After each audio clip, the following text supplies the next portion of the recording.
পুনর্নির্বাচনের দাবিতে পথ অবরোধ করে বিক্ষোভ দক্ষিণ 24 পরগনার ফলতার হাসিমনগরে। বিক্ষোভ ঘিরে ধুমধুমার পরিস্থিতি। রাজ্যের মোট 15টি বুথে পুনর্নির্বাচন করিয়েছে কমিশন।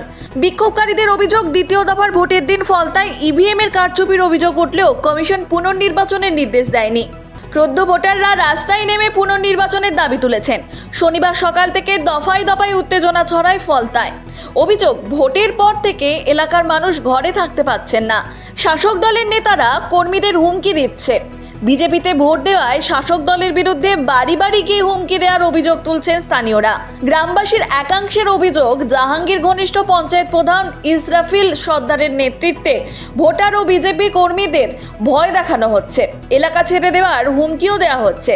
এরই প্রতিবাদে এদিন সকাল থেকেই ফলতার হাসিমনগর উত্তপ্ত হয়ে ওঠে। এর প্রতিবাদে ও জাহাঙ্গীর ঘনিষ্ঠ তৃণমূল নেতাকে গ্রেপ্তারের দাবিতে জাতীয় সড়ক অবরোধ করে বিক্ষোভ দেখান গ্রামবাসীরা। धमकी दे रहा हमको कल बोला जो आप 5 साल के लिए दुकान बंद कर दीजिए। उसका वो चाबी लेकर चला गया। अब इतना लोग चाबी दी था, उसके लिए चाबी दे दिया বিকাল। তাহলে দেখুন স্যার, আমরা কতটা বাড়ি এবং প্রতিটা মহিলাকে স্যার থ্রেট দিয়ে যাচ্ছে, বাড়ি দিয়ে रेप करने के बोला, धमकी दिए। আমরা তো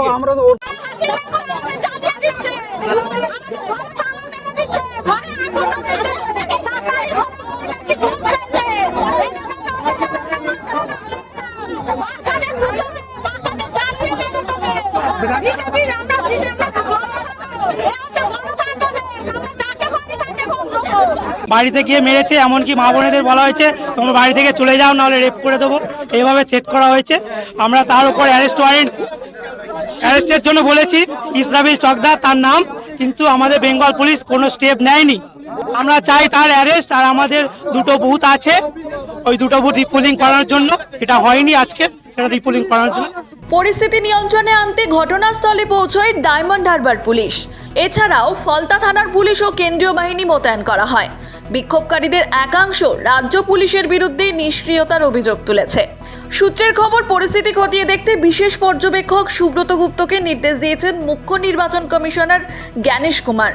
তৃণমূলের অভিযোগ, ইচ্ছাকৃতভাবে অশান্তি ছড়ানোর চেষ্টা করছে BJP. Bureau report, Hindustan news point.